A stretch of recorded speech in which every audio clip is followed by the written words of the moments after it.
Hello.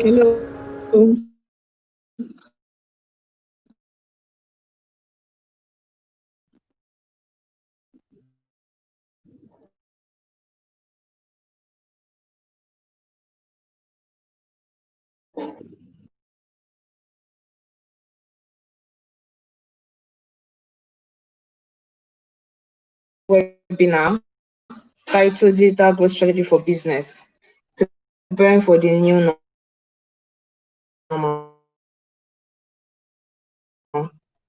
I want to welcome yesterday's webinar.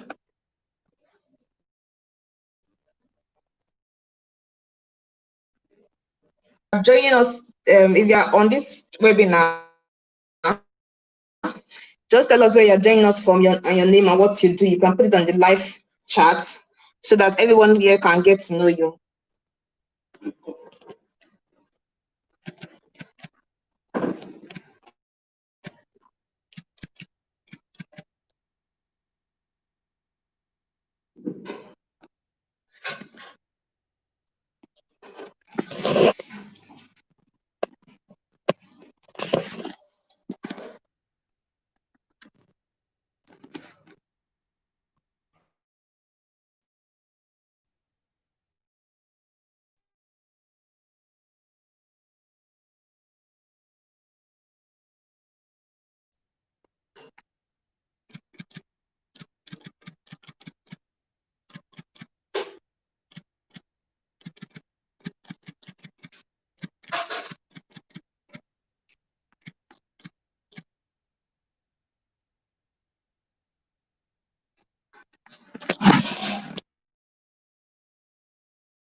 So to start today's session, we're going to have our keynote speaker, Jane. Jane Seow is the GBG lead, global lead. He coordinates the activities of GBG across the world, and is going to be taking our keynote speech for today. So I'm just going to hand over to Jane. Jane, you're welcome.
All right, everyone. Hi, everyone. My name is Jean.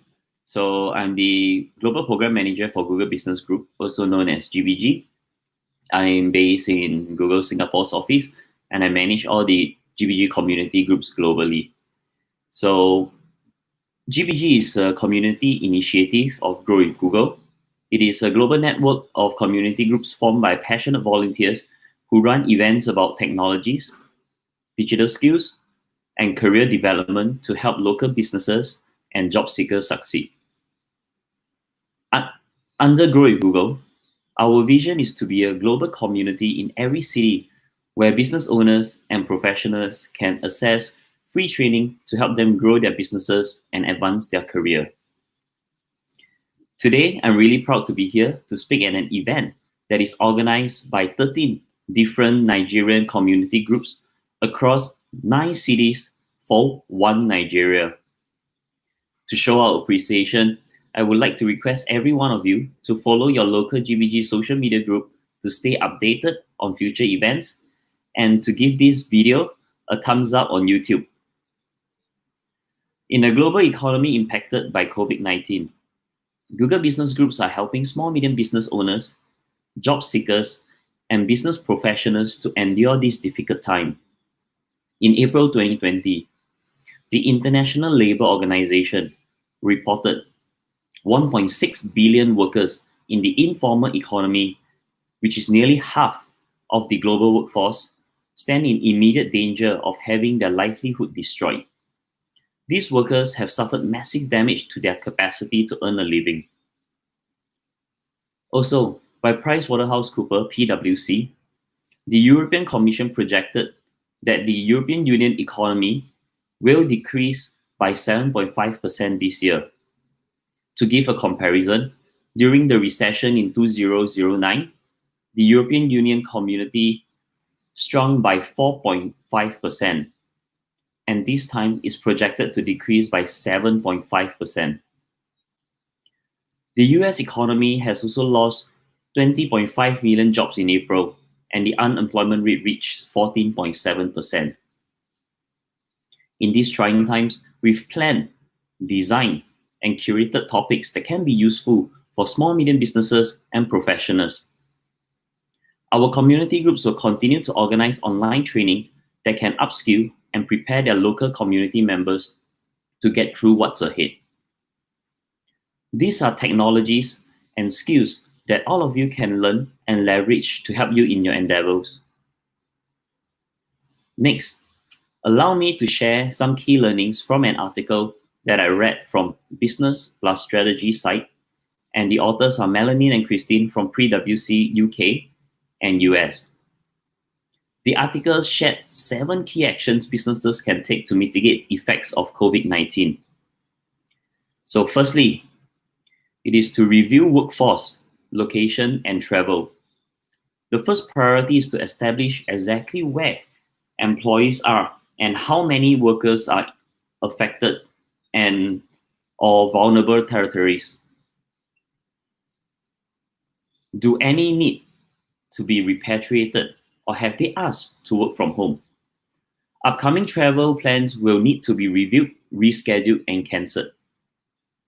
Clear policies should be in place to address absence due to sickness or caring for relatives, the protocol for visitors to company site, the procedures for reporting illnesses, and travel restrictions.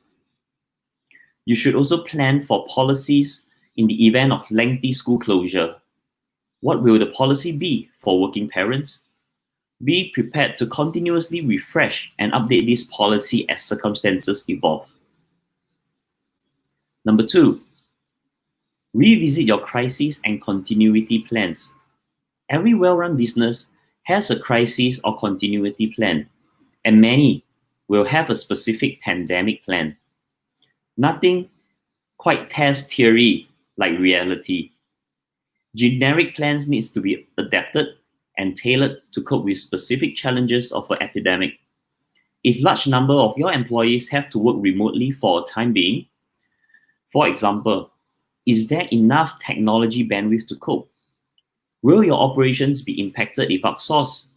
Would offshore workforces be unable to come to work? What is the procedure for updating travel advice and policy? And how will communication with employees be managed? Number 3, evaluate your supply chain. A clear understanding of your supply chain will help to expose any potential vulnerabilities. This means beginning with the most critical products and looking well beyond first and second tier suppliers, right down to the raw material. For example, if your product contains a component from a country that becomes isolated, is there a secondary supply? Number 4, identify potential points of failure. Who are the teams and individuals on whom critical processes or services depend? Are there workers with the right skills who could step into these critical roles if needed? For example, call centers and shared service centers are potentially vulnerable if the virus continues to spread. Can steps be taken to reduce the level of human interaction, such as staggered shifts or remote working? Number 5, get communication right. Although we have seen employers work hard to keep their workforce informed, disinformation and confusion have spread along with the virus. Your employees and wider stakeholders will be looking for reassurance from you that they are being protected and that the business is prepared. Leadership should be seen as a source of truth. Consistency and accuracy of the messaging is the key, as is reassurance from the top of the organization. Your workforce would need to know that their welfare is paramount. Number 6, use scenario analysis. With uncertainty and COVID-19 holding the potential to impact every part of a business for months, scenario planning is a critical tool to test preparedness. What are the best and worst case scenarios? Is the business equipped to cope? What could be the impact in the longer term? For example, on your working capital, or bank covenants, or even rents for shops and restaurants if public places are closed. Don't lose sight of other risks. This is number 7. COVID-19 isn't the only threat on the horizon. There are many other risks that your business face that aren't diminished by an epidemic. So while everyone is focusing on the epidemic right now, don't forget the pre-existing and possible potential risks of your business, even there isn't an epidemic. For example, risks such as cybersecurity should always be on top of mind. We don't know what the next few weeks or months could bring. National restrictions on movement and the gathering of people could come into force. An organization will need to be agile to respond. So with this, these are the 7 actions that I've learned recently in this article, and here I am sharing them with you. And I've come to the end of the 7 key actions that your business can take to mitigate the effects of COVID-19. I hope that this will inspire you and give you food for thoughts. The following speakers will share more from their respective expertise, and I hope you will learn something new. Thank you, everyone, and enjoy the rest of the event.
Hello.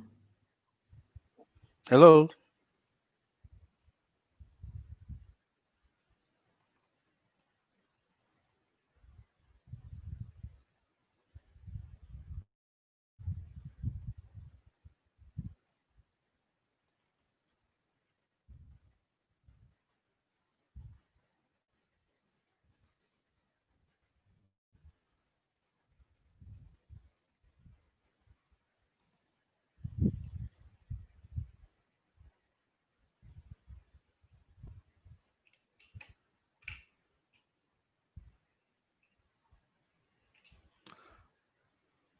Hello.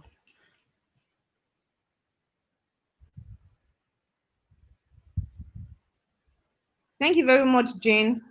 So if you have questions for Jane, please kindly drop them in the live chat, and then we're going to take the questions one by one.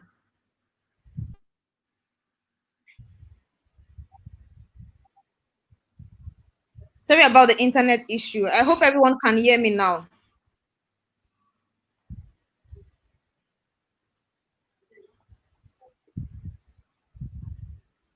Okay, so now we're going to move into the panel session. We have 4 panelists with us today. So I'm going to introduce them one by one. We have Kaosiso Anaekwe. Kaosiso is the lead for GBG Ikeja and is a serial entrepreneur. He has experience in digital marketing and growth hacking for business. So he's going to be sharing with us. He's going to be sharing with us. He's going to be talking to us on digital disruption, scaling with innovation in the new normal. We also have Itimi. Itimi is the woman we lead for Lekki, and she's a digital marketing professional. We have Mr. Adedare Marcos, is the GBG lead for Ado Ekiti, and Omolara Dada, she's the woman we lead for Abeokuta. So we're going to be talking about digital disruption, scaling with innovation in the new normal. So first of all, I'm going to start with Mr. Kosi. What do you understand by the terminology digital disruption? Hello, everyone.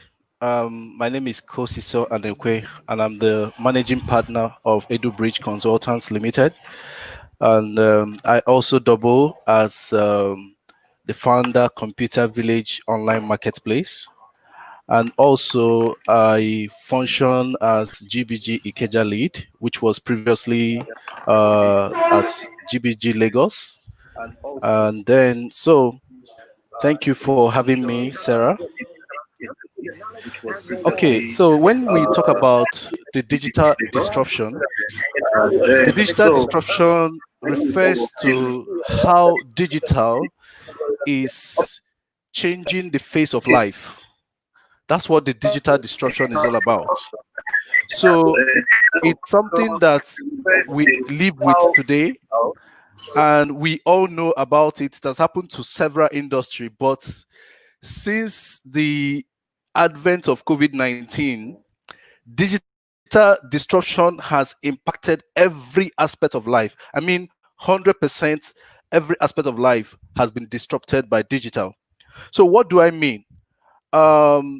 Previously, you are unable to, so previously before the likes of Uber, the model for taxi driving is something that, I give you an instance. In London, before you can become a taxi driver in London, you needed to go through the London Taxi School, where you spend minimum of 3 months mastering how to be a driver. After you have had your driver's license, mastering all the roads and signposts, which is why when you see a traditional taxi driver in London, once you mention any place, he will take you to the location.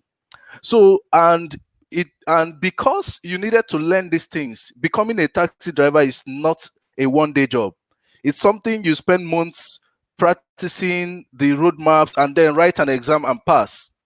So, but when we say digital disruption, digital disrupted taxi business in London, of which, because of that, the traditional people felt threatened and they had to even protest. So what did digital do? The digital disruption made it possible for people who don't know anywhere. All that you needed was your driver's license and your own vehicle and your own car, which could be a car you use for every other business, every other thing. So that is what happened with the introduction of Uber. So Uber made it possible for individuals who previously had not gone through the process of becoming a taxi to use their private vehicles to run taxi business. That's a typical example of what digital disruption is all about. Now, when you come in today, since the global pandemic of COVID-19, it has changed the way we live, and we think that this change is not going to go back to normal, and meaning that we are seeing that this is the new normal. So what am I saying? So with the digital disruption, what happened? How did COVID-19 bring about digital disruption?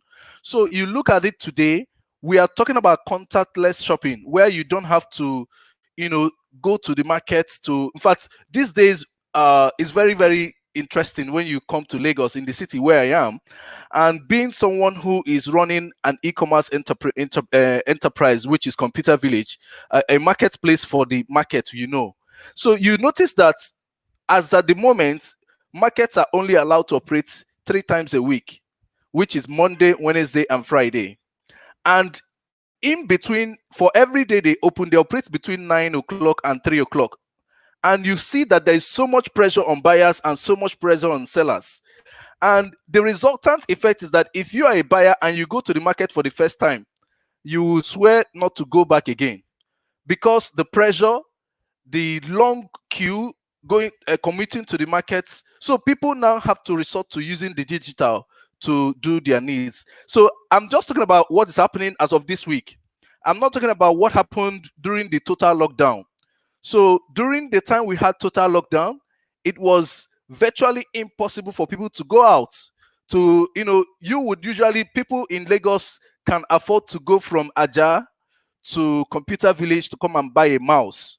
So, and nowadays, during the total lockdown, it was impossible. So, from my experience and my end as a marketplace management company, we saw a very huge surge in customers placing orders online, and that is a typical example of digital disruption. The same thing is obtainable in education. I have a 3-year-old daughter, and what we have seen is that the school have also introduced e-learning, where they have 2 or 3 times a week they have a face-to-face meeting, and other than that, they prepare these materials and send it to parents via WhatsApp and through email, which we will use to engage the students, engage the children. So the digital disruption is the new normal. Thank you.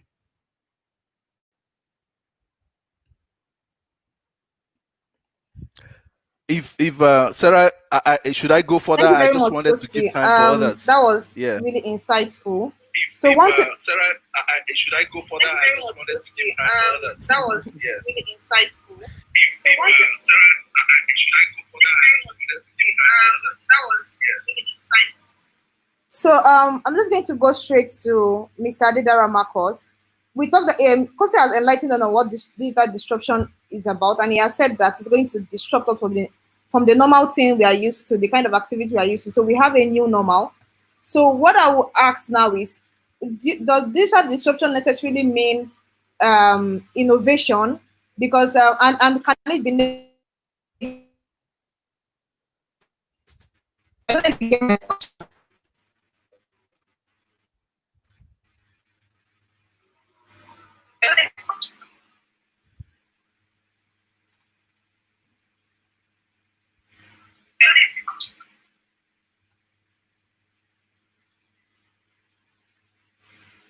Okay, right now it looks like Mr. Adedare Marcos is not with us online. So I'm just going to go straight to Itimi. Itimi, you're welcome. Thank you so much. So we're talking about digital disruption just before you came in, and Kosi has enlightened us on what digital disruption is about. So I'm trying to analyze what it is, and I'm saying that digital disruption doesn't necessarily mean innovation to a company. When you say a company wants to take advantage of this new normal, and then does it necessarily mean that we have to innovate? And can it be negative? Can it be positive? I think that there's no disruption without innovation. Disruption means that we're bringing something that was not there before. So, and that's what innovation is, that you are bringing something new, you're doing something differently. So, yes, I think that if you're going to disrupt an industry, if you're going to disrupt a market, if you're going to disrupt a certain business model that already exists, then there has to be there has to be an innovation that is involved, right? When we talk about digital disruption, I think about the fact that people are now becoming more aware of the importance of digital, of the importance of technology to their businesses, and finding ways that they can leverage on that to become better, or to gain more customers, to become a market leader. And to do that effectively, right, they would have to innovate, right? Think about disruptions that we've had globally, like Uber, Facebook. There are disruptions because when they came into the market, there was nothing like that ever done, right? So yes, there has to be, if there's going to be disruption, there has to be innovation. Can it be positive and negative? I say yes. Because you can have a quote unquote a brilliant idea, but if it does not scale, or if you've not utilized empathy to be able to really understand how it works, or how it would work for your target audience, then no matter how amazing that is, it could actually go wrong, right? When we do design thinking, one of the key areas of creating ideas, of being innovative, or being creative, is empathy, making sure that what you are about to bring into the place, even though it's new, even though it's supposed to disrupt consumer behavior or disrupt a certain industry, is that it would connect to the target audience, it would connect to the users, it would solve their problem. There's a very good example I have of digital disruption. There was this Shark Tank pitch that I saw one time, and the guy, his idea was that he wanted people to be able to impute their sort of, like, I think, earphones, right, into their system, right? So it's like a chip. And so his idea was that, so you don't need to have AirPods, you don't have to have earphones, you don't have to have, like, headphones. You can just, put your Bluetooth inside your system, inside, like, initially in your body. And people were asking me, so what if you want to update the software? And because you have to do operation to put it inside. So if you want to update the software, it means that you have to do another operation to update. That's an innovative idea, because it's never been done before. But will that idea ever scale in this life? Never, because it lacks empathy. So if you don't utilize empathy, you most likely, there's a possibility that you would come up with an innovative idea to disrupt a market, or disrupt, a business model, and it just wouldn't work.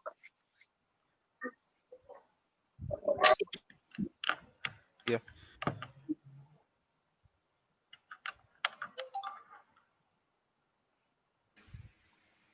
Thank you very much, Peace. You mentioned something that it has to be, it has to have empathy for the users, and that's why the example you gave cannot scale, because of course I would not want to do a surgery just because I want to put earphone in my ears.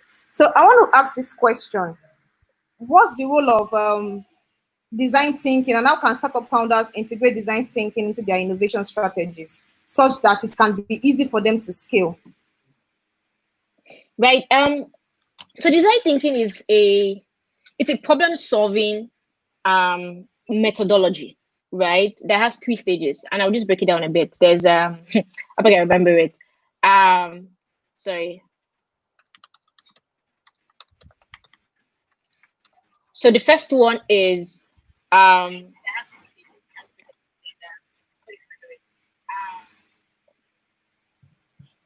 empathy.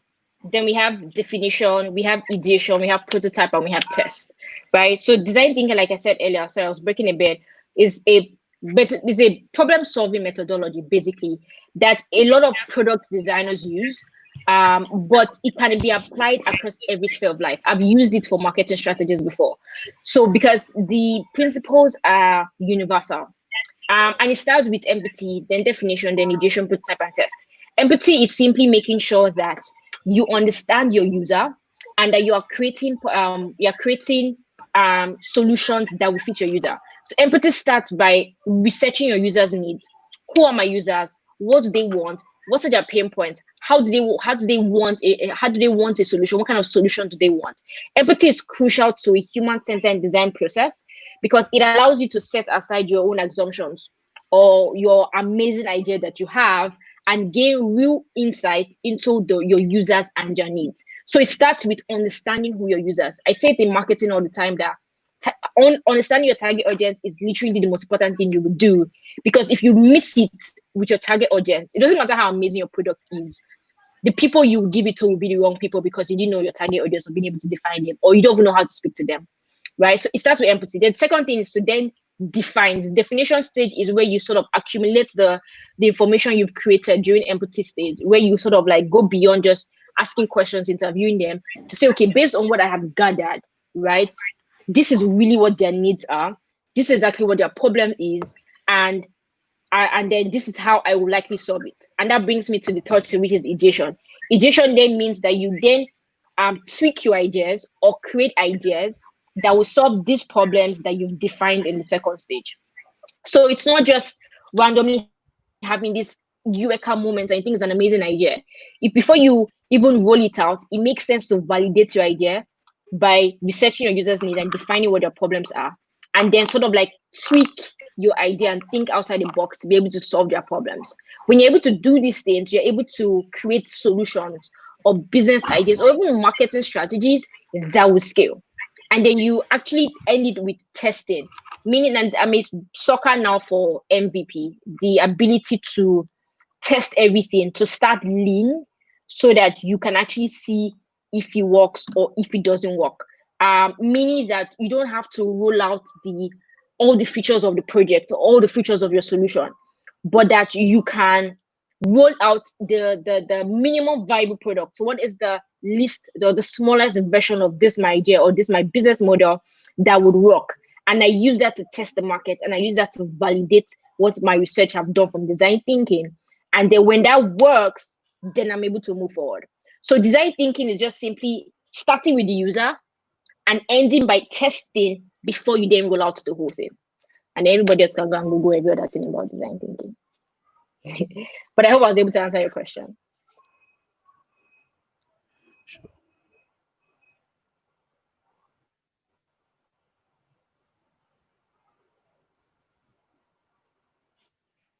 Much peace. So my next question would go to Mr. Marcos Adedare. For a business that wants to innovate, what do you think are the obstacles that businesses would face? And Peace was talking about innovating and then having a minimum viable product. Before I even start to have that minimum viable product, what do you think that a business, what do you think are obstacles that a business will face, and how do you think they can overcome that obstacle?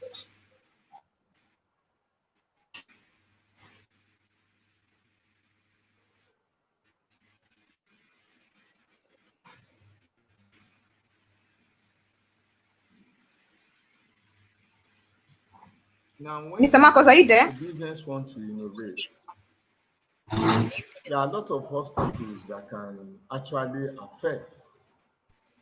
And some of these obstacles,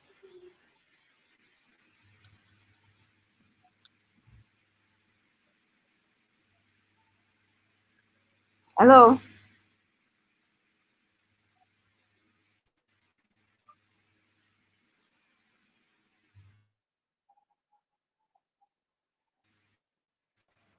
during they were able to innovate solutions during problems. And we see when you are looking at crisis makes an individual to think inward and then think out solution that we actually solve problems at a particular period. And for example, some of the obstacles that can make innovation not to work is you thinking on your own by yourself.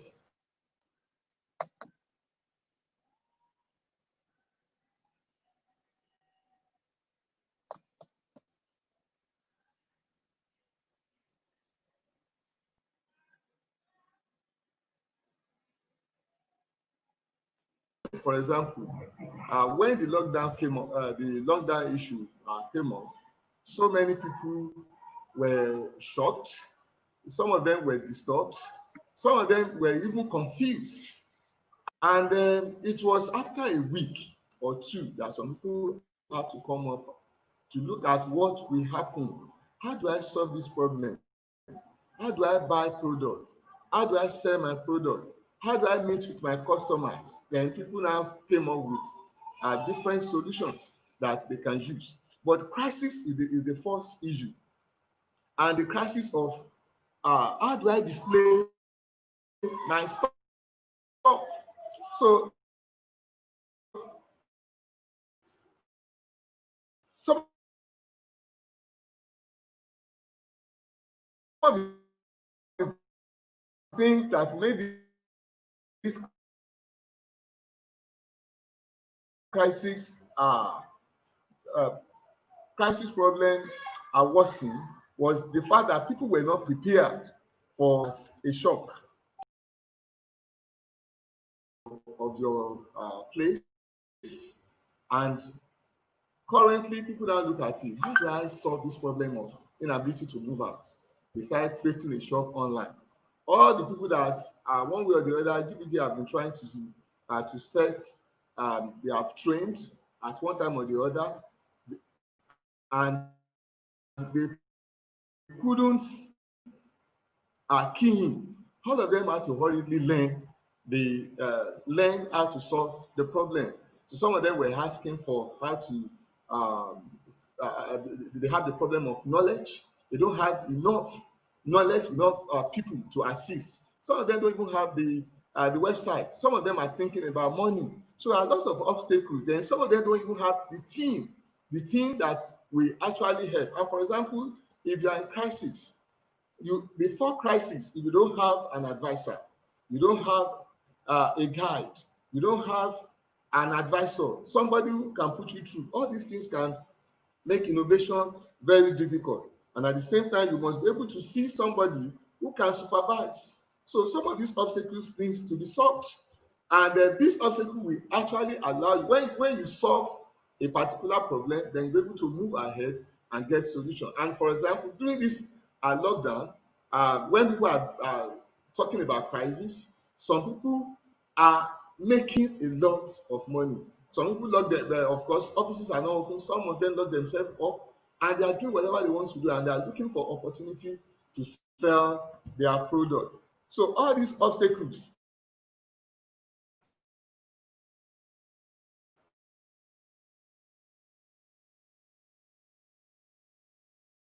needs to be surmounted. All these obstacles need to be solved. And when these problems comes up, you need people to bring people together to help you to solve it. Then another thing is that lack of ownership by senior leaders, lack of time, resources, or staff. Now, this thing is important.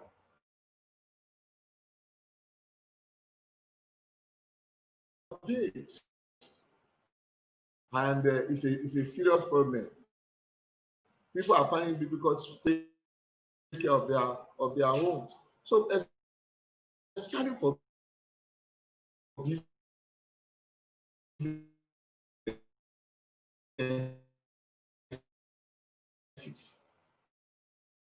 when you have to run businesses, no staff because you are not paying. So it's a serious problem. So I believe I've been able to mention some of the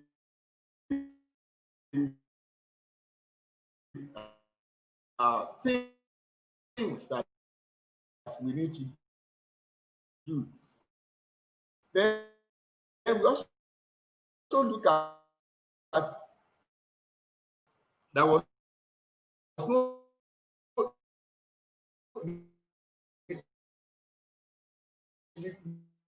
your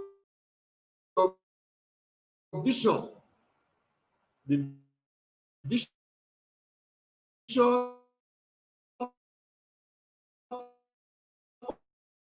of the organization needs to be aligned with the solution that you are going to provide. Then you look at, and you need to also come up with a purpose and a progress.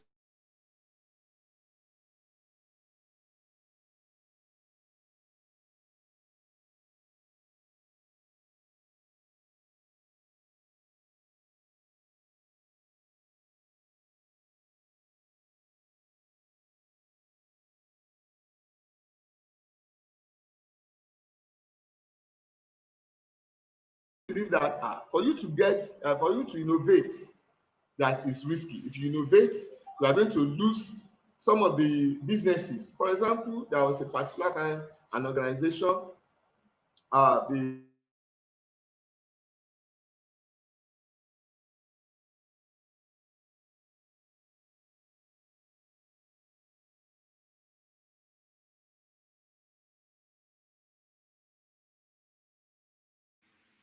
Okay, so I'm going to take the next question back to Peace.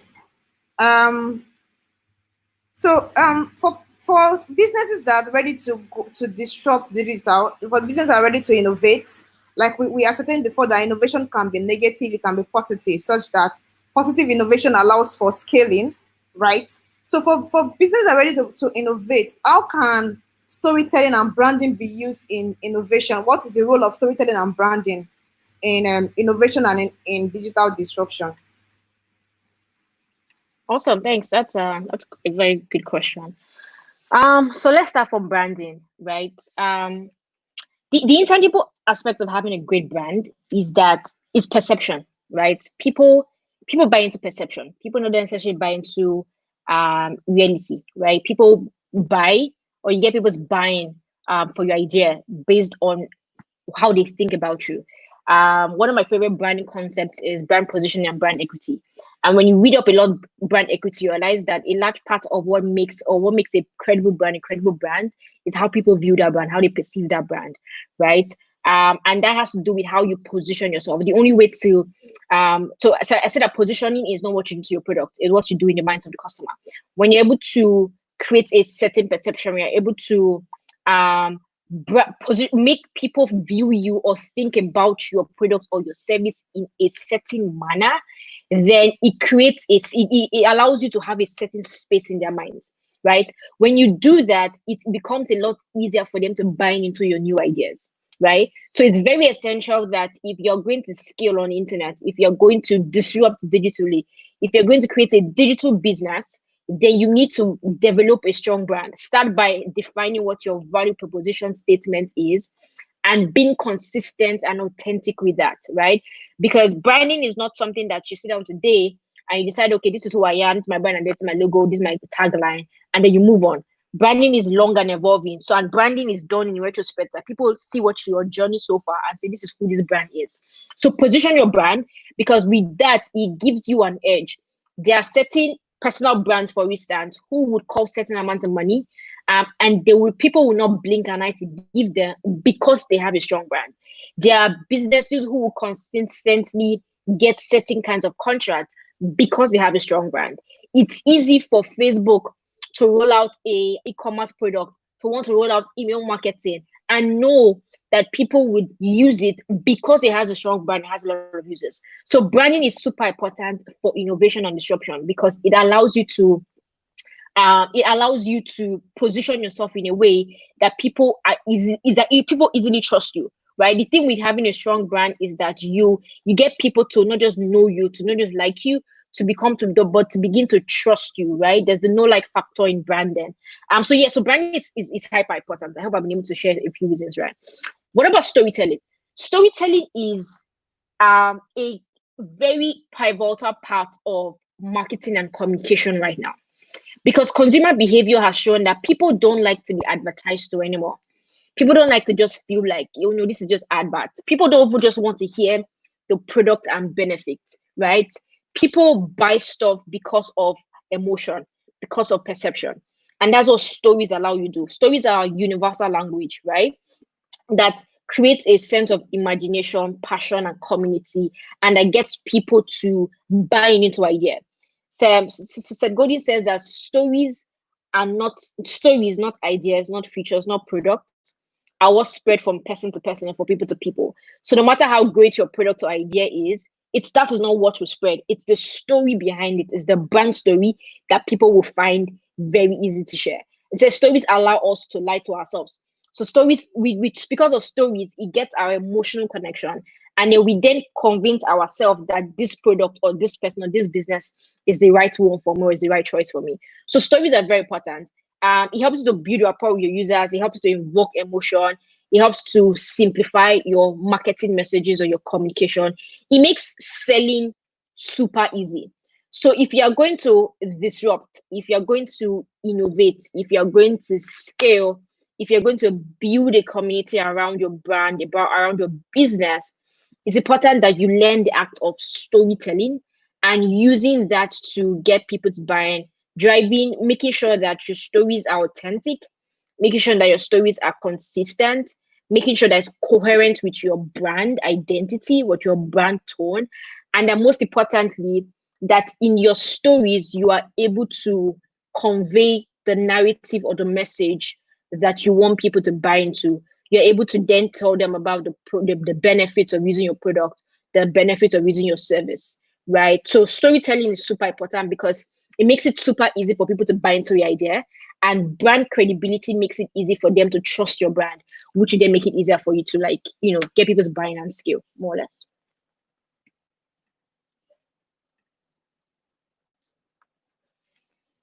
Yep.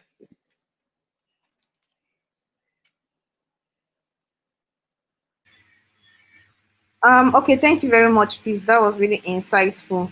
So in telling the story of the brand, and also in putting forth the innovation, I can say that social media is going to be a very critical tool for that, because a lot of people use social media for storytelling. So I'm going to throw this question to Omolara.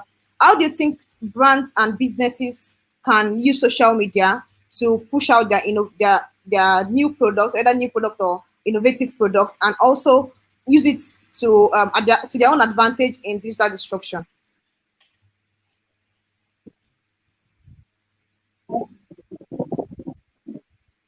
Thank you, Sarah. Sorry, I can't switch on my video right now. I'm having Omolara, are you internet there? issues. But I believe Yeah, we that can what hear I you. have to say is more important than you seeing my face. So I think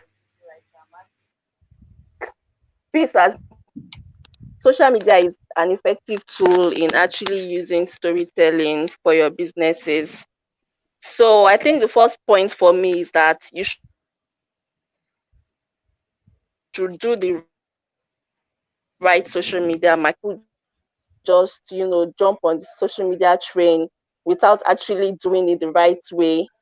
So for example, you have to know what works for your business. So the first is without having a proper strategy to that.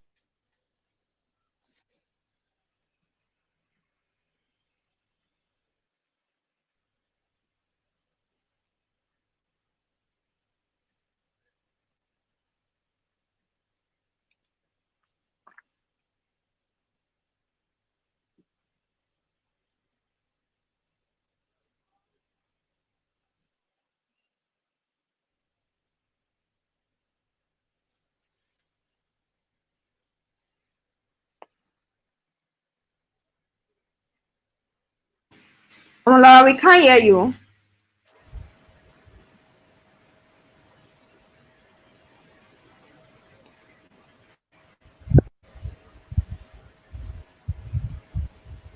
Can anyone hear me? Yes, we can hear you now.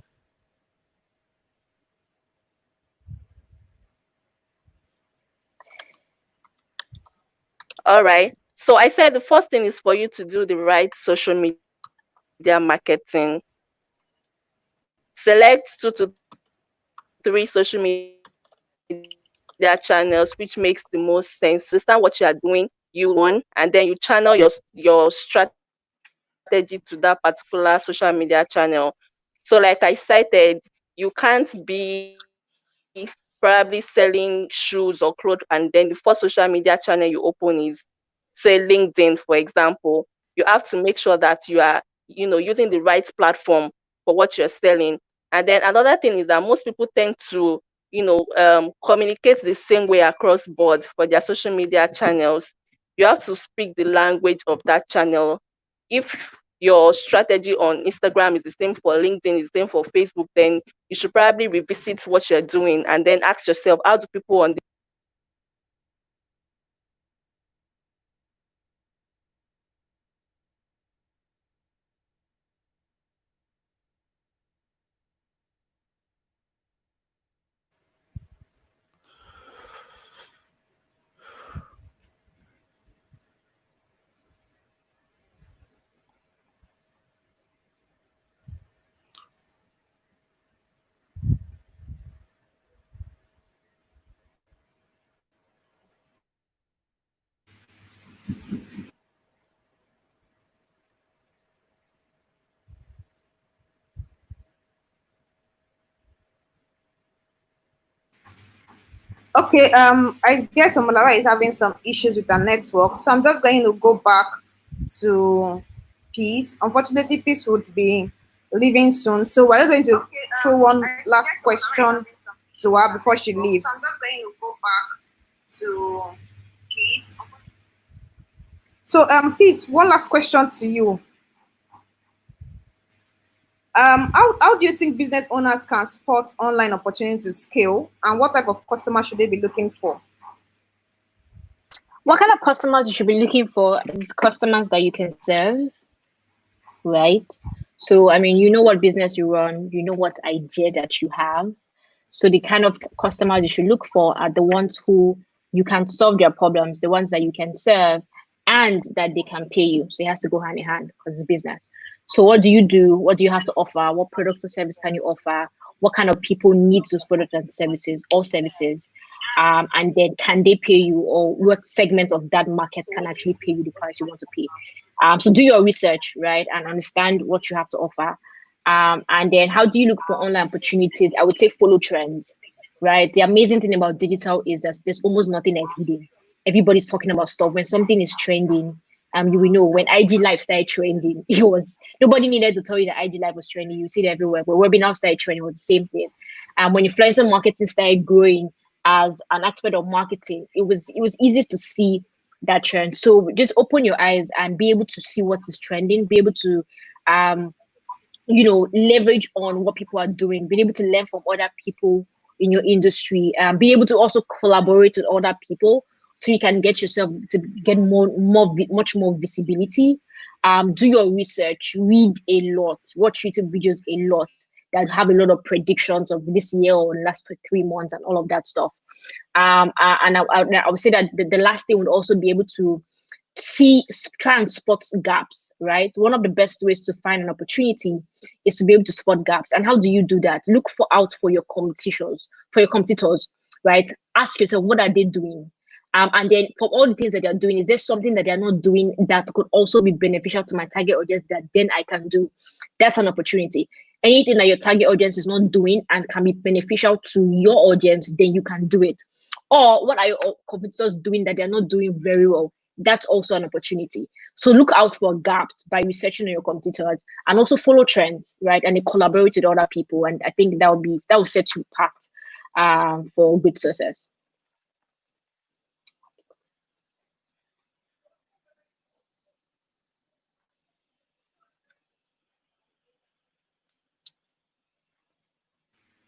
Thank you very much, Peace. That was so insightful.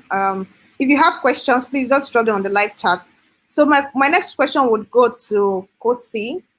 And for businesses that want to uh, go into innovation, Peace talked about doing your research, knowing your target audience, and collaborating with other teams. So my question would be, what digital tools can businesses use, and how do you think businesses can disrupt the market?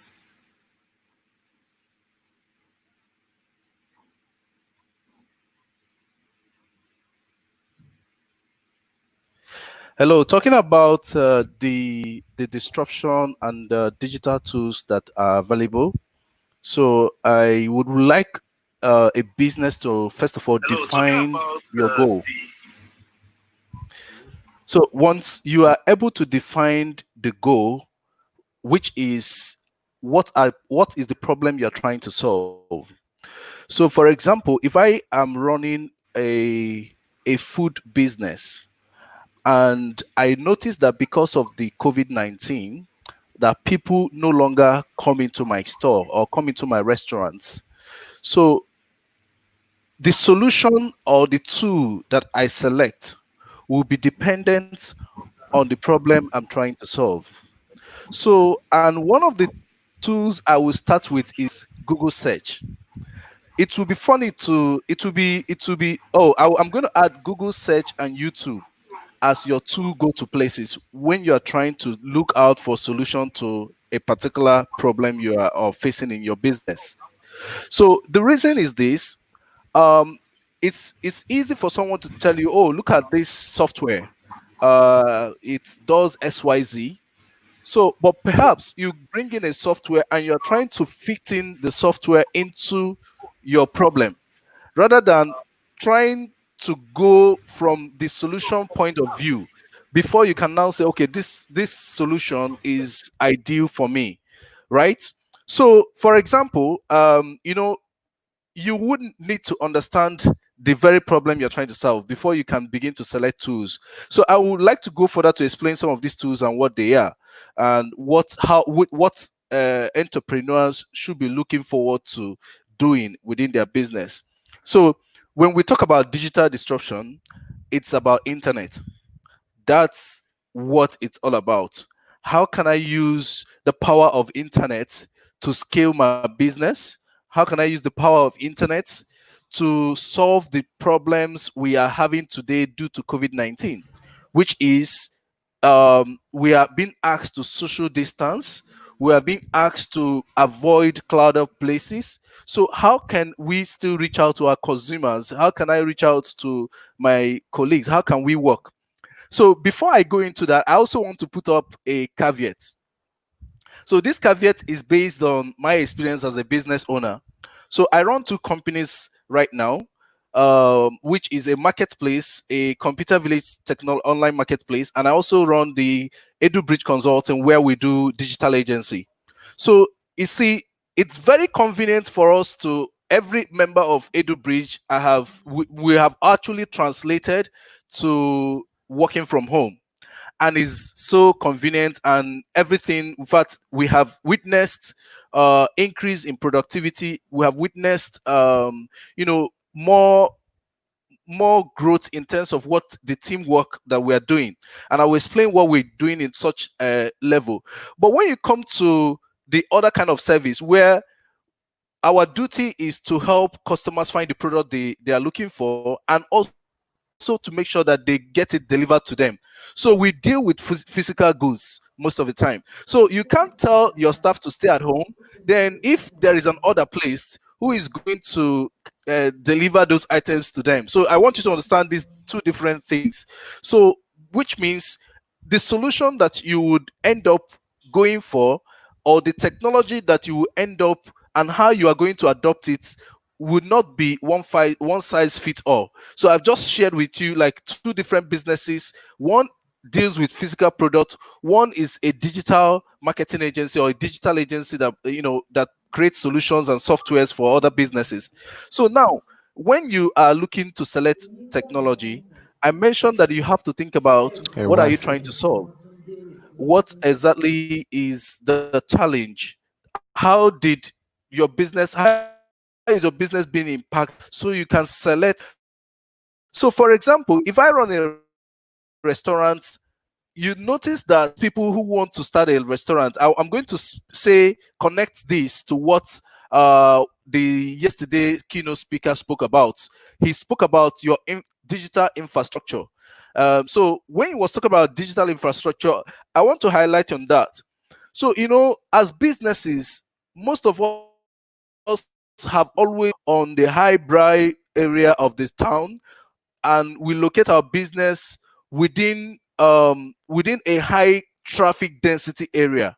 So this has been the paradigm when you are trying to site your business or when you've been running your business. So, but you find out now that even if your business is located in Awolowo Way in Ikoyi, or your business is located on Allen Avenue, so you notice that this time around, more people are not coming in, walking into the. You are thinking of what can I do to take this to people who are at home, who are working from home.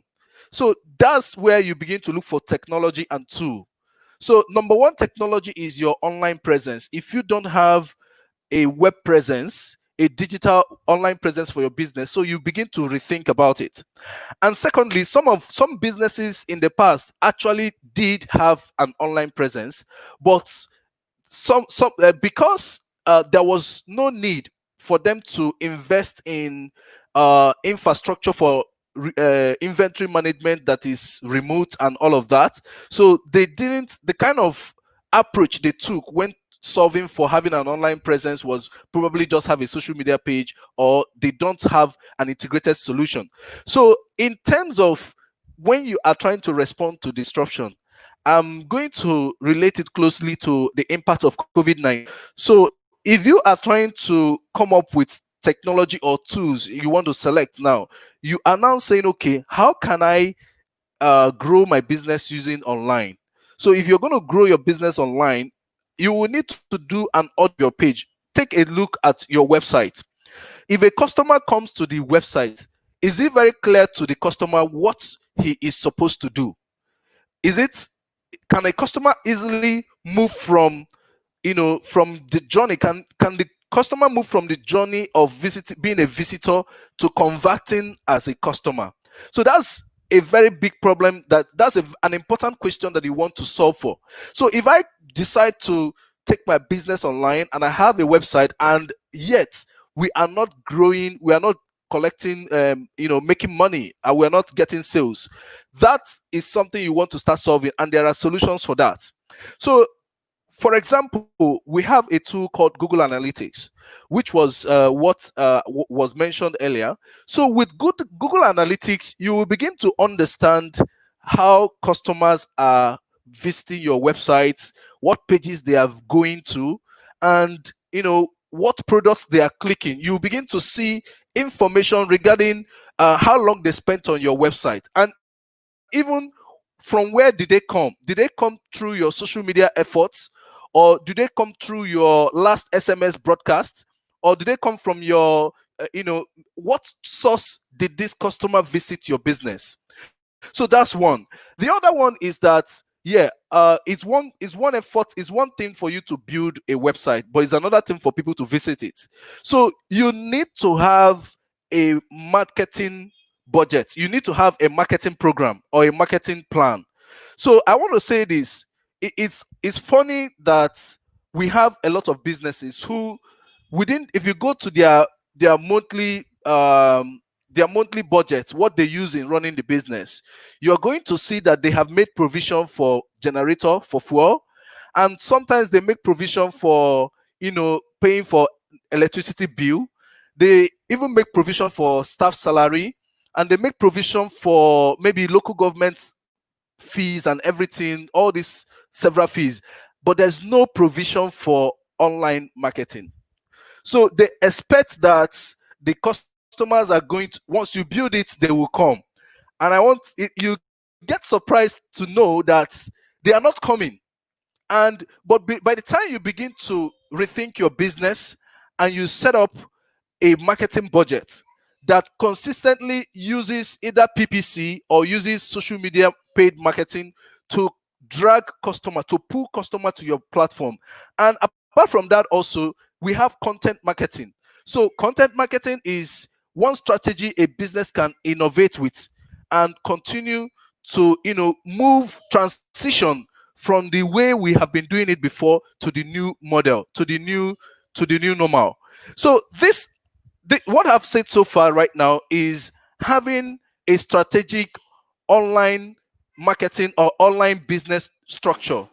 So having this strategic online plan for your business will go a long way to helping you reposition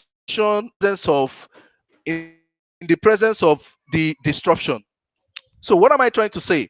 So what are the tools? When talking about the tools, I've mentioned Google Analytics. So the Google Analytics is one tool that can help you to be able to understand what customers do when they come to your online portal, they come to your website.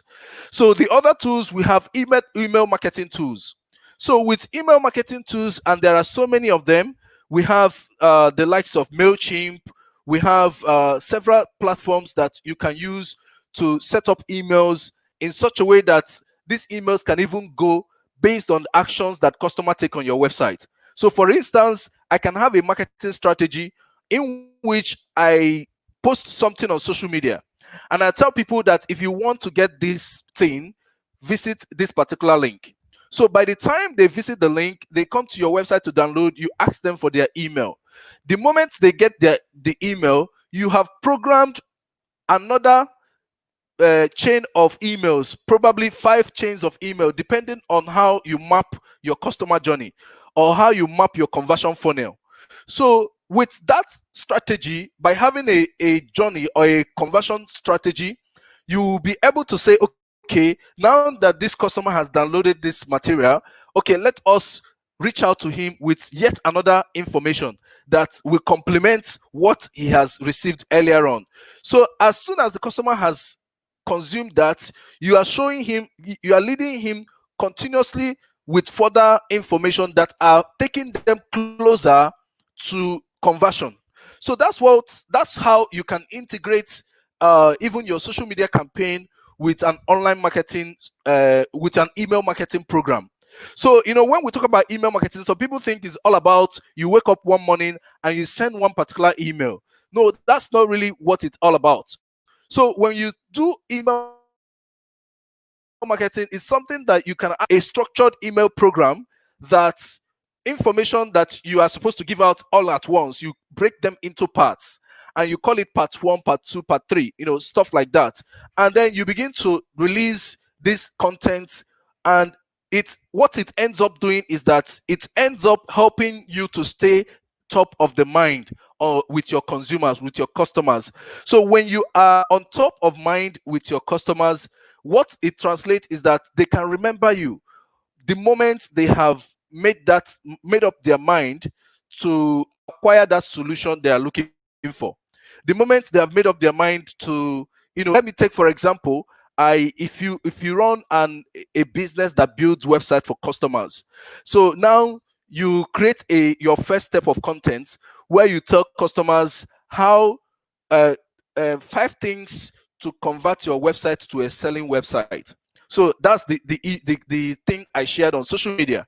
So I share 5 keys to converting customers online. So now customer downloads this information, want to get this 5 key, you ask them to visit this particular URL, which is a link or a page for your website.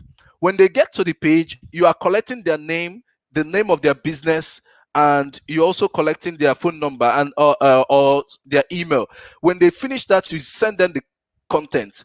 Now, if I have known 5 things to make my website going, then I can also find interesting additional information like why web analytics is important to your business. So I have learned about 5 things, and probably I spoke about web analytics, and then the next information is why web analytics is important to your business. So you are making connection with the steps that the people took in the first step, and you are leading them to another step in your marketing strategy. So that's how you begin to build in a platform.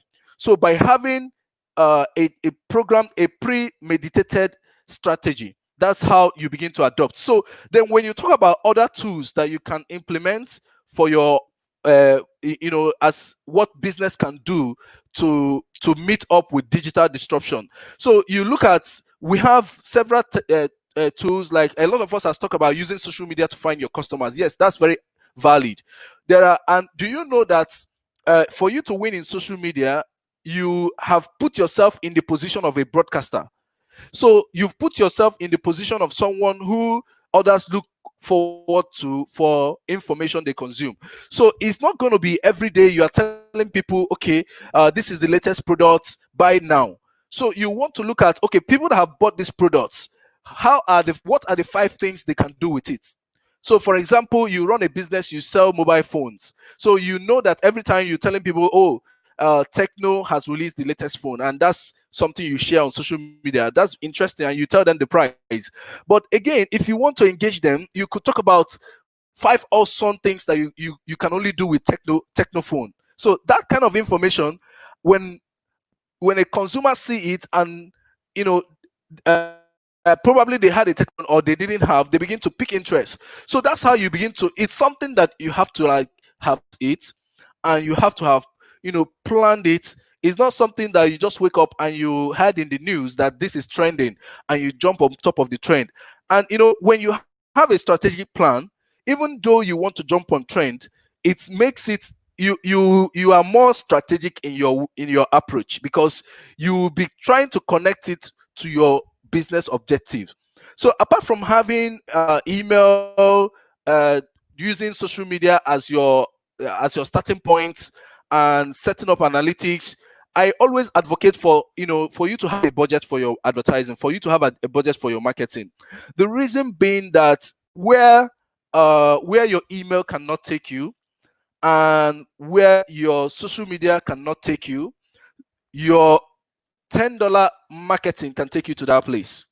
So, and if you don't know, a lot of businesses have the budget for their fuel for running generator in their business.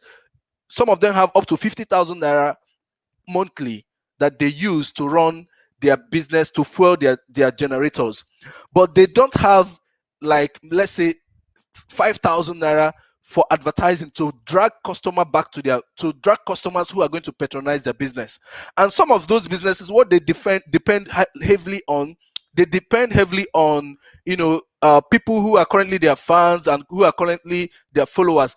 Those things are good, but a little more effort that you put on, and they are not expensive. I like the way PPC works with Google advertising. Is such that you are getting customer right at the moment they are actively looking for you. So that's how Google PPC advertising works. So when customer goes online to search for restaurants near me, and you are the business that is going to show in front of the customer as part of the results through your PPC campaign, that means you are not just sharing a post to people who are reading how to cook in their house, but you are sharing your content to people who are actually for food that is already made that they can eat. So those are the nuances that we must understand. And you see that now that many people have changed their way of life by working from home through the internet, attending church through the internet, and kids going to school through the internet. It means that internet must be a core part of your marketing strategy, of your business strategy. So what that means is that I strongly advocate that every business must have budget for their online marketing, for getting customers online. Why? Because it's now very competitive. It's so competitive that every other person wants the same customer you are looking for on social media. But by the time you begin to implement concepts like remarketing, which is a way of marketing those customers who visited your website previously but did not convert, by the time you begin to adopt that in combination with what you are posting on social media, that's when you begin to win.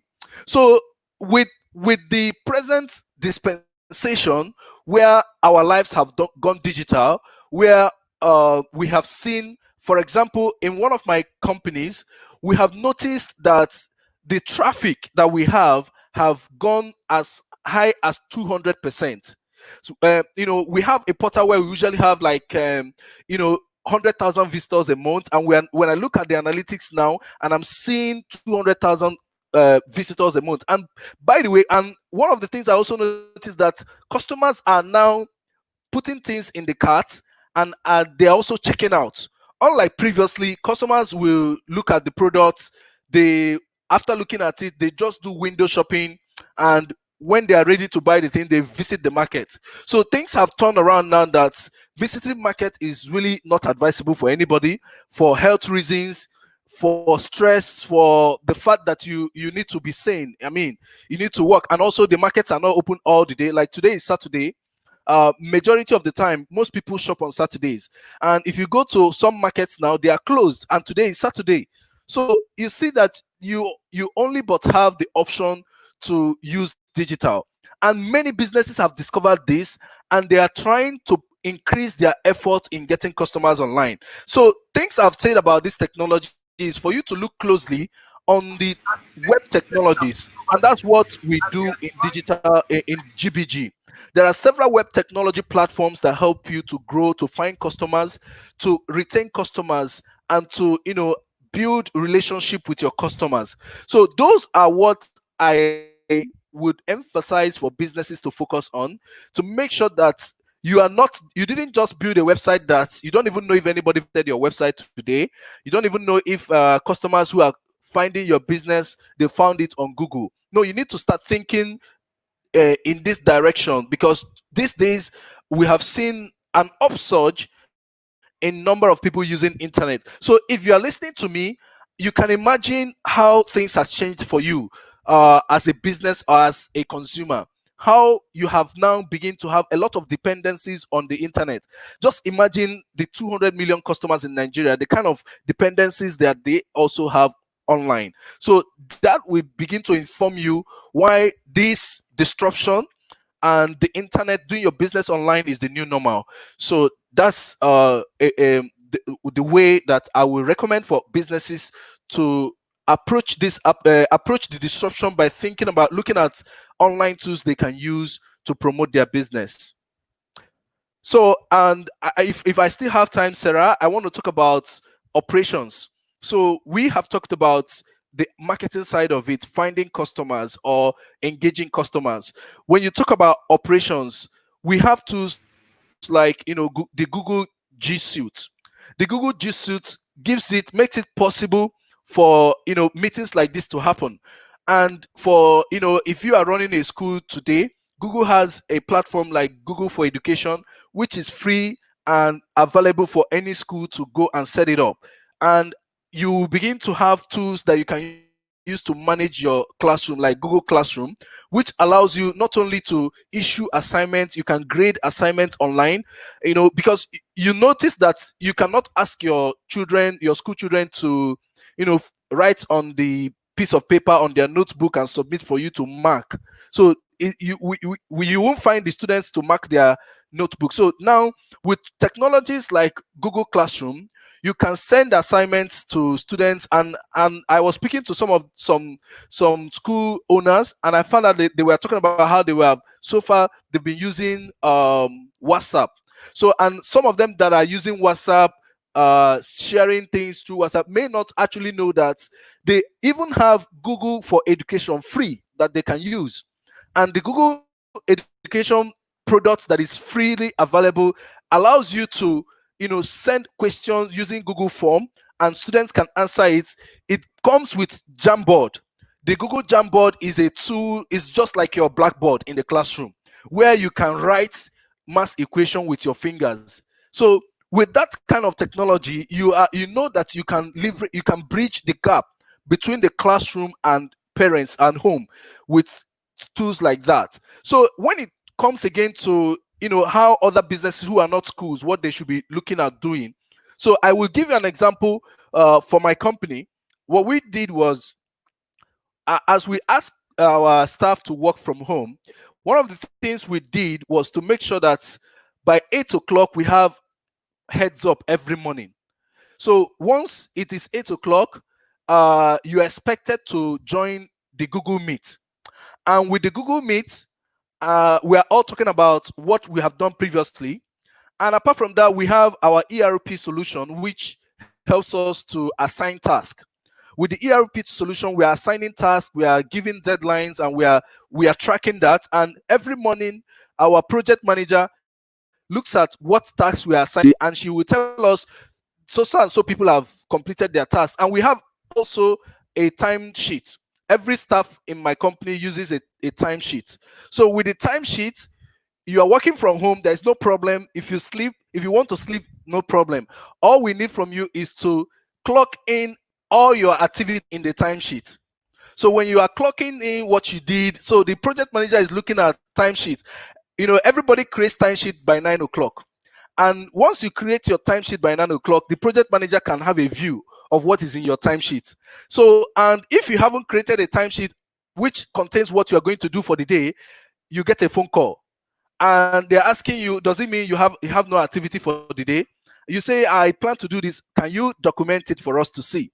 So the moment you go into the timesheet, you enter all the things you want to do, when you're going to do them, and you clock it using the timesheet that this is what you've done between 9 o'clock and 10 o'clock. So for example, you say you want to share something on social media and you're working from home.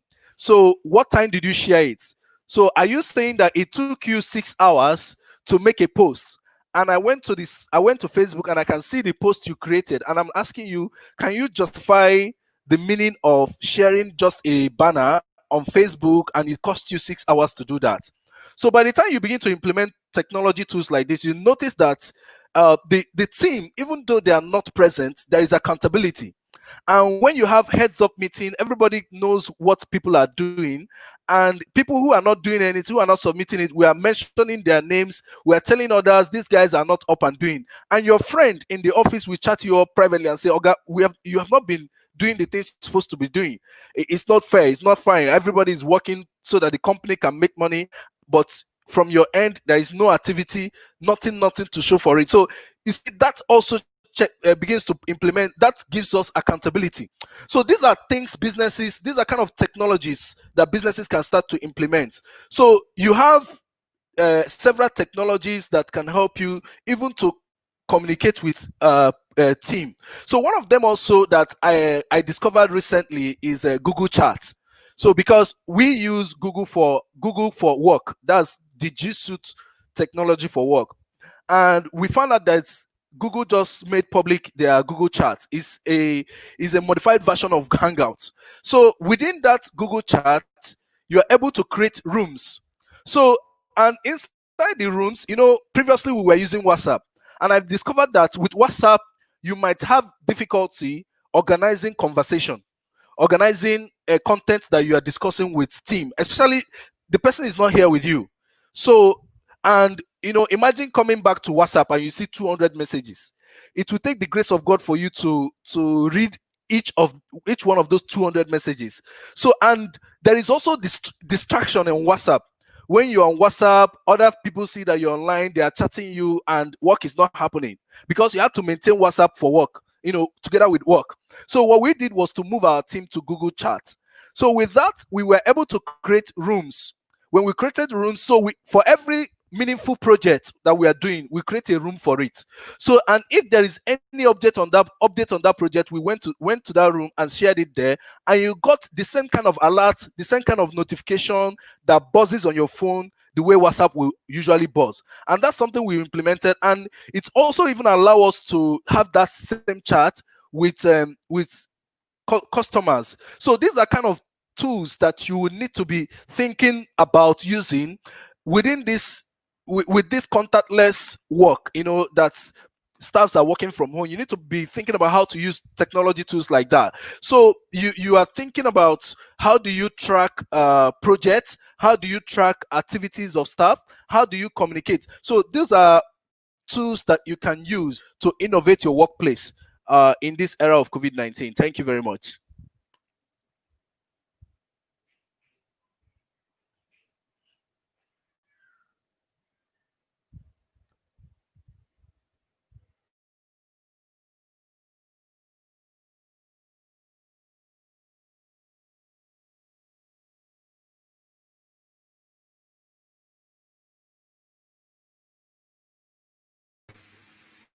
Thank you, Mr. Kosi. That was a really long and inspiring session.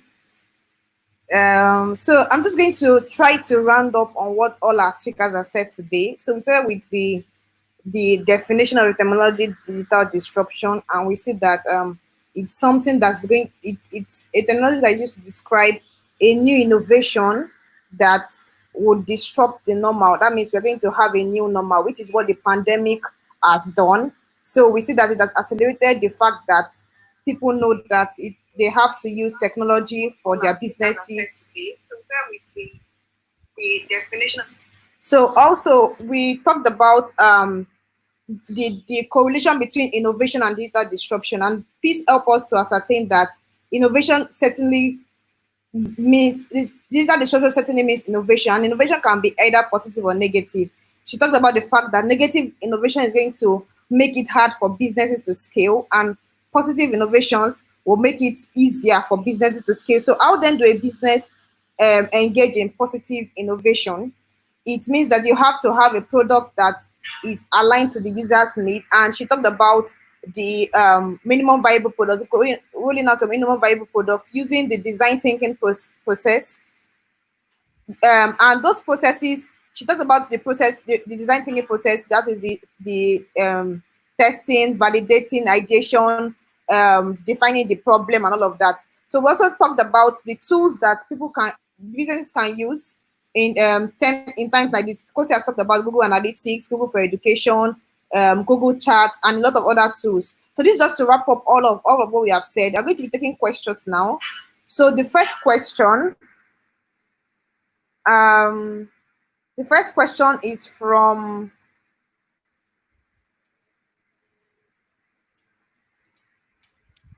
Oluwatobi. The first question is from Oluwatobi Emmanuel. And the question is it possible to implement a digital marketing strategy that works without having a website? Okay, so I hope you can hear me. So the truth is that it is possible, but it is not the best I can advise you from my experience. So I would not advise you not to have a website, because these days, I think, this same question, I will tell you the truth. People have asked me this question, and I had to even, debate it with some other professionals who were saying that you don't need a website, you just need a social media handle and all of that. And I said to them, no. And rather, I would tell you that instead of having no website, there are websites that cost you next to nothing. I mean, recently, my company, we started bundling a website and digital marketing at as low as 30,000 naira for you to have a website and also do online marketing all together. So, but by the way, let me explain why I'm saying that you need a website. Your website is your home base. There are information, there are data, there are analytics information that you cannot get when you are running your business only on social media. So, for example, you did a campaign and somebody was interested previously. They visited, but they could not convert. If you integrated that campaign with a website, you will start collecting what we call audience. So, for example, so you shared a banner, you run a promo, maybe you run a promo in Easter, and someone saw it. And if you included a website as part of the journey, customers will go to that website. And if you installed Facebook Analytics or Google Analytics and you are collecting audience within your analytics, you will start gathering, what we call the session IDs. You start collecting those visitors as your audience. Now, those things, that audience you are gathering is actually something you can use. It becomes part of your asset that you can use it to continue to reach out to customers, to reach out to people who previously did not convert. So what am I trying to say? When you have an integrated marketing, it means that you just didn't have a website. You have your own property. Your website is your home base. And I used to tell people that for every information you will share on Facebook, put a link to your website to it, so that people can see the information on Facebook or see the information on Twitter, but they click to come to your website. By the time they come to your website, they can spend 1 or 2 minutes looking at every other thing about your business, and they can actually become an audience on your analytics plot. Even they can become audience inside Facebook for you when they are not yet fans. And the reason why I'm saying this is that a lot of us depend on having fans on Facebook and all of that. So, but if you look at the advantage of having a website and integrated marketing, it outweighs just having a Facebook presence. Because if you have a Facebook presence, probably you have 1,000 followers or something in that neighborhood, or 5,000. So it's very, very nice, because whatever you share, some percentage of those 1,000 will get to see it, not all of them. And for those that see it, if they interact with it, it will be seen by their friends. But if they don't interact with it, it's only those people. So, but if you integrated a website strategy, people who are looking for things, for example, if I'm looking for inverter right now, like I need inverter, I'm not going to go on Facebook to search for inverter. I'm going to go on Google and search for inverter. So when I go on Google, the things that you see on Google are not see your Facebook post you did in January on Google search. It doesn't show there. But if you had that post on your blog, it could come up as a result. So you find out that having a website is part of helping you to win on digital. So when you only have a social media handle, or you have only a WhatsApp handle, it's just half of it. And in fact, if you can't have a website, have a Google My Business account. So Google My Business account is free. It comes with a website inside of it, which is a free website. So, and it's also optimized for search. It's very, very optimized for search results, which makes it possible that you can benefit from the number of people that are visiting Google and also the people that are on social media. But you remember that when you are on social media, there is a lot of algorithm that comes to play, which will determine how far what you post can go.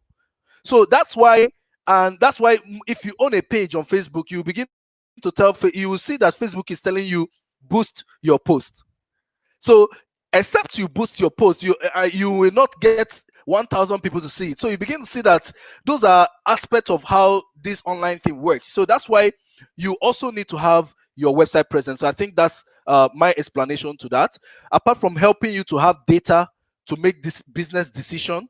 So when you have a website, you can actually begin to integrate it with analytics and understand how customers are behaving with your products and your offering, what they are visiting, what pages they are visiting. So if without that, you won't be able to know how to make some decision. All right.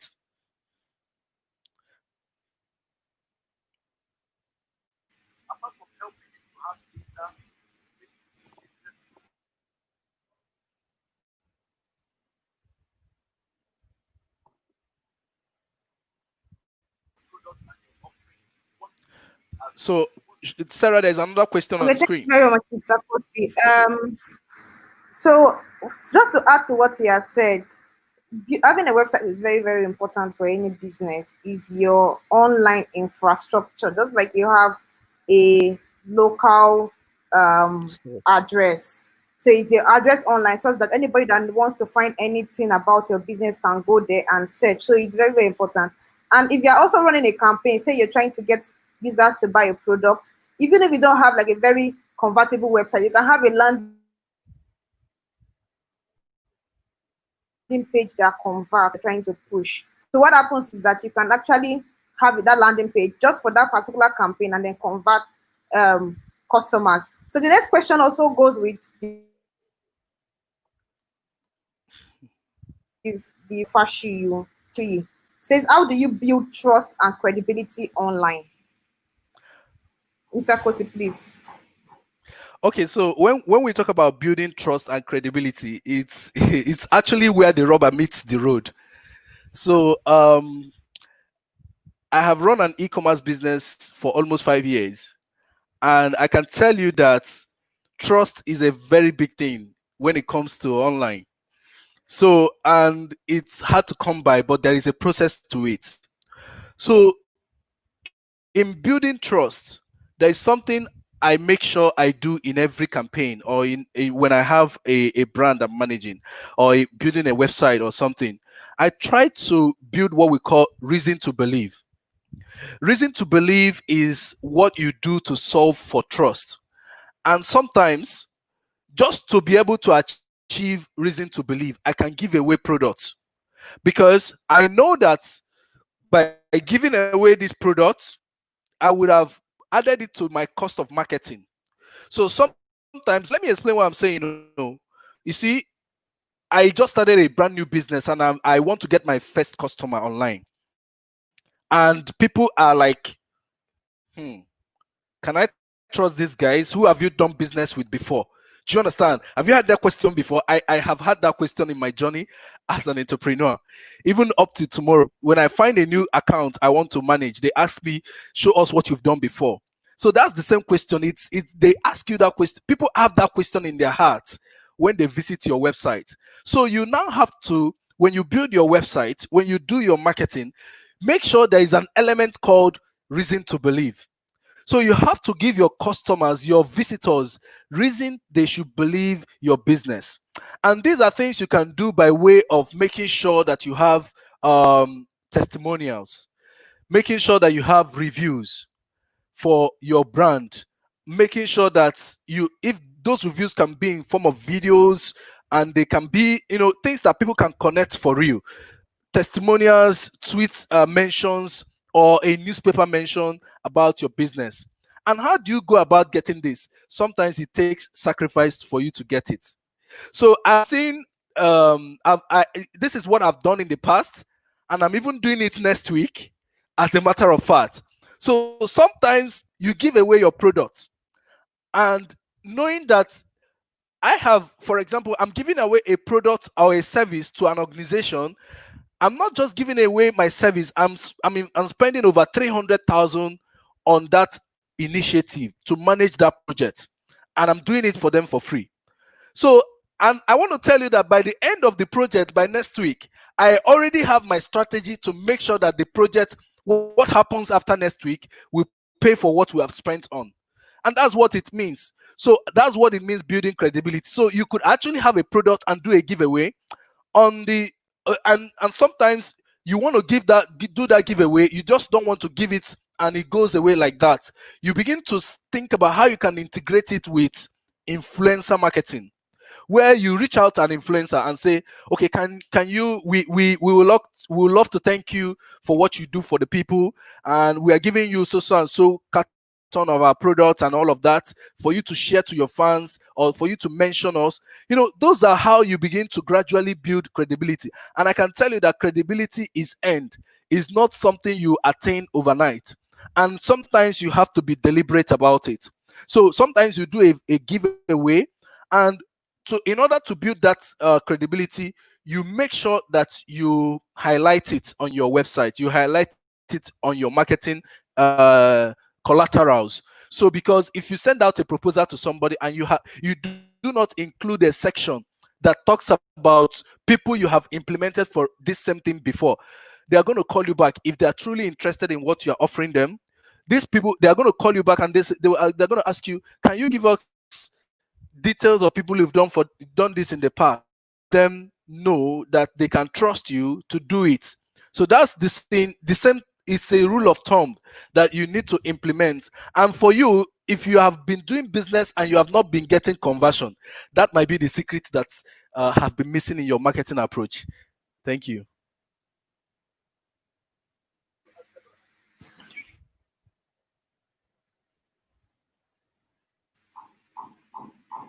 Okay, thank you very much, Mr. Kosi. So we would not be taking any more questions at this time, and I want to remind everybody to fill the feedback form. But before we go, let's have a closing remark from Mr. Marcos.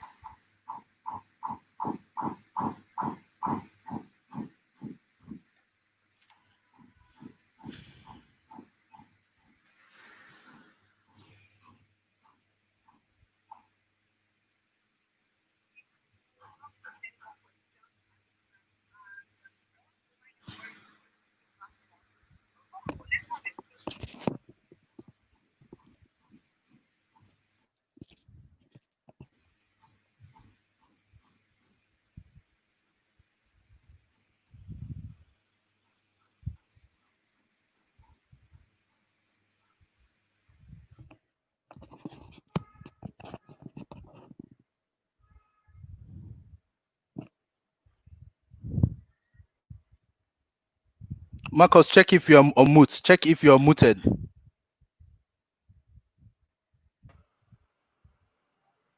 Okay, you must make sure that you have an online. You can start again because we didn't hear everything you said Marcus, before. we can't hear you. Sorry.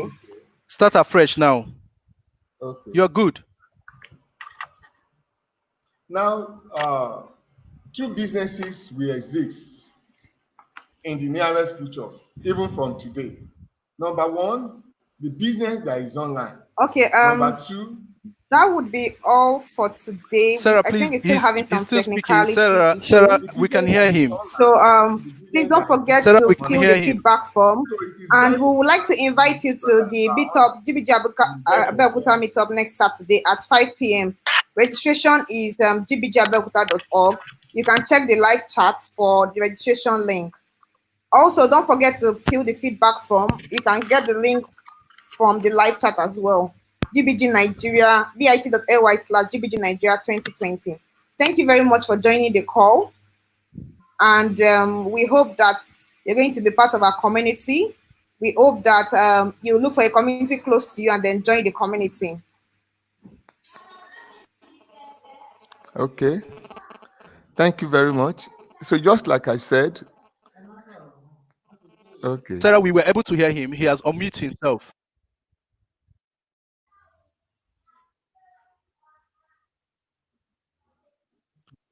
Okay.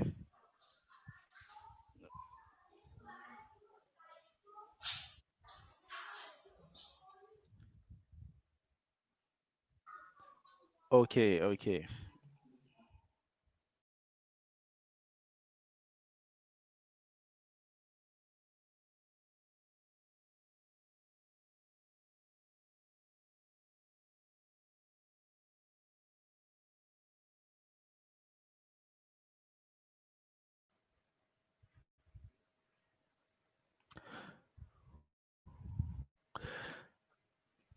Goodbye.